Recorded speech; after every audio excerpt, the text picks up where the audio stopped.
Nak suruh ada nampak pisah. Sebab itu kan disunatkan tu imam. Hak Nabi SAW buat. Bila tu imam tu selesai sembahyang kan apa? Dia pusing kanan tu kan. Apa? Ramai ulama mengatakan tujuan takut orang keliru. Hak baru mari ni, kalau tu imam tu duduk betul lagi, duduk sepatah hayat tu menghadap kiblat, takut ahli belakang tu kata, tak habis lagi sembahyang. Dia pun ikut imam. Padahal tu imam selesai dah. Jadi untuk menampakkan dia sudah selesai. Jadi hak ni pun untuk menampakkan dia sudah selesai daripada sembahyang sunat subuh tu. Kalau dia buat terus, dia akan jadi boleh jadi orang faham subuh ni 4 rakaat pula. Ini juga ada satu riwayat daripada Imam Syafi'i. Imam Syafi'i berpendapat gitu dalam satu pendapat dia hak lain. Diriwayatkan oleh Baihaqi. Jadi bukan maksud.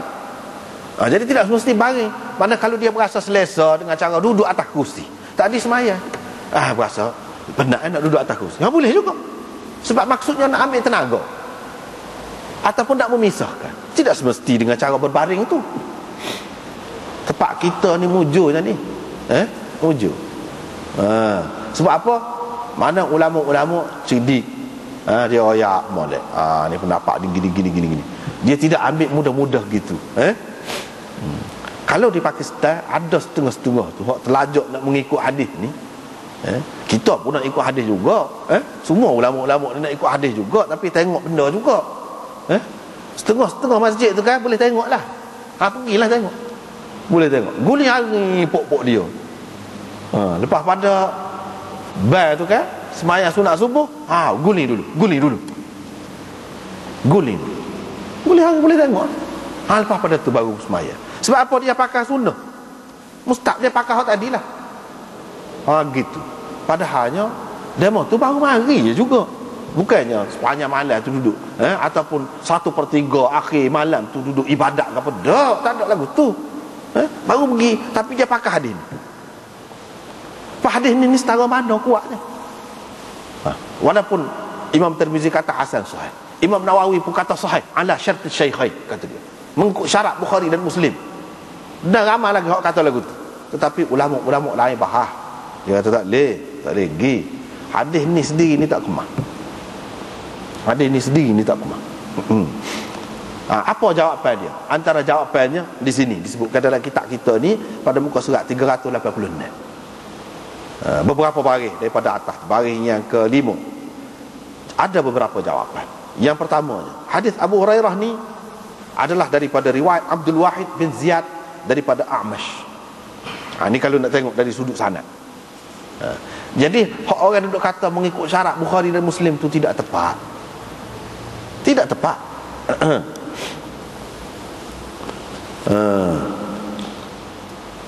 Waqad takallama fihi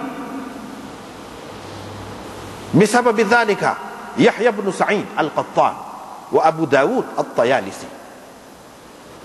Abdul Wahid ini dipertikaikan oleh Yahya bin Sa'id Al-Qattan dengan sebab dia meriwayatkan hadis ni. Yahya bin Sa'id kata, tak boleh pakar ni.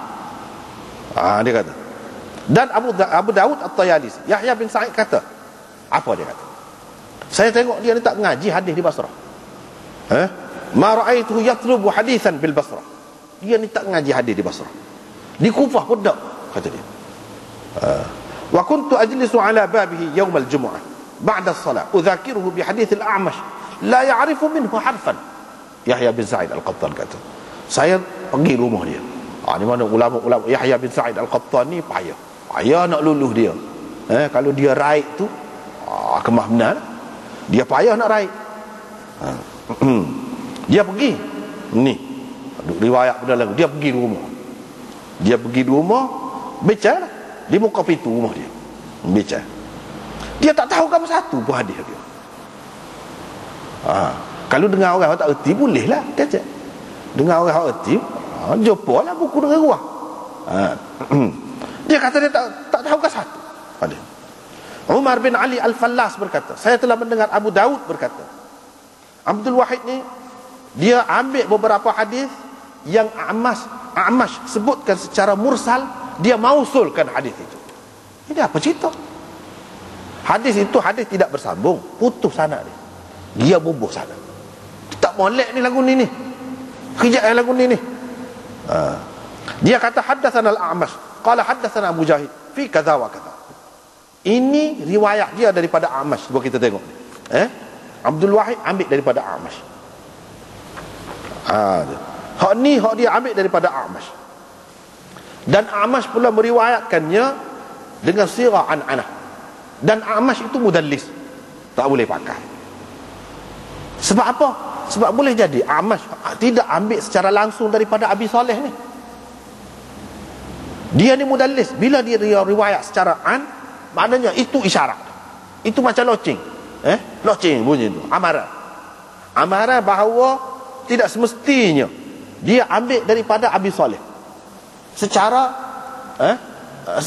muttasil ataupun secara sama dan secara tahdits, tidak mesti. Sebab apa dia riwayat secara an-ana. Itu. Dia ni mudallis. Dan Uthman bin Sa'id Ad-Darimi berkata, saya tanya Yahya bin Sa'id tentang Abdul Wahid bin Ziyad, laisa bi syai', tak pakar sikit abuk dia kata. Jadi lagu mana? Lagu mana? Itu yang pertama. Perkara yang pertama. Tak ada orang lain meriwayatkan lagu ni kecuali dia. Dan dia tu lagu tu pula. Yang kedua. Yang keduanya, kalau kita tengok riwayat ini, hak kebanyakan riwayat Aisyah dan lain-lain lagi, mereka sebut semuanya ini sebagai perbuatan Nabi, bukan perintah Nabi. Tiba-tiba hadis ini menyatakan ini sebagai perintah Nabi sallallahu alaihi wasallam. Adakah ini daripada perintah Nabi ataupun perbuatan dia?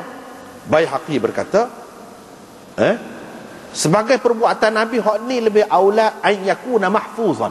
Maknanya hak ni riwayat Abu Hurairah ni tidak mahfuz. Hak mahfuznya riwayat yang menyatakan perbuatan Nabi, bukan perintah Nabi suruh baring lagu tu, bukan.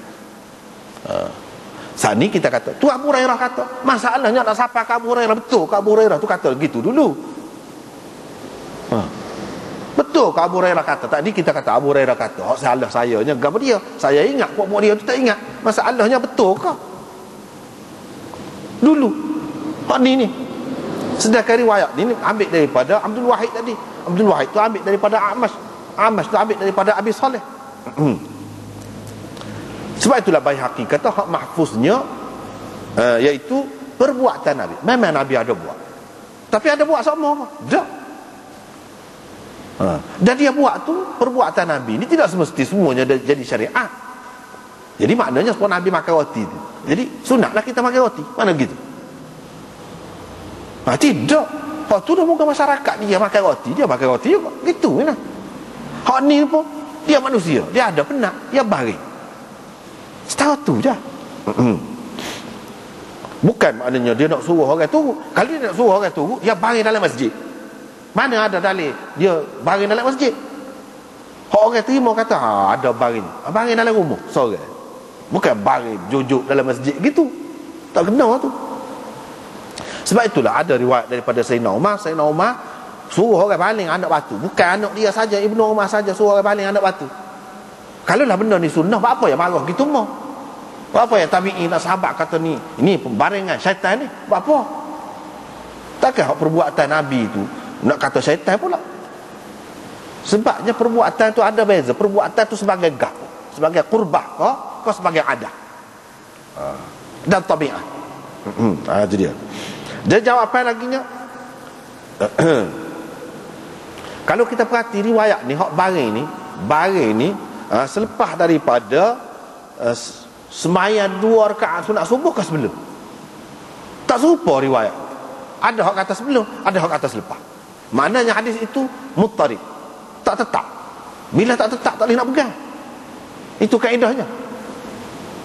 Dan hadis Abu Hurairah tadi, bila dia bercanggah dengan hak lain-lain banyak menunjukkan perbuatan.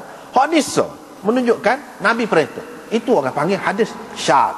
Kalau kita nak kata dia sahih sekalipun sanad dia, tapi syadz, tidak sahih jugalah. Buatan bercanggah dengan hak lain tu. Itu kaedahnya.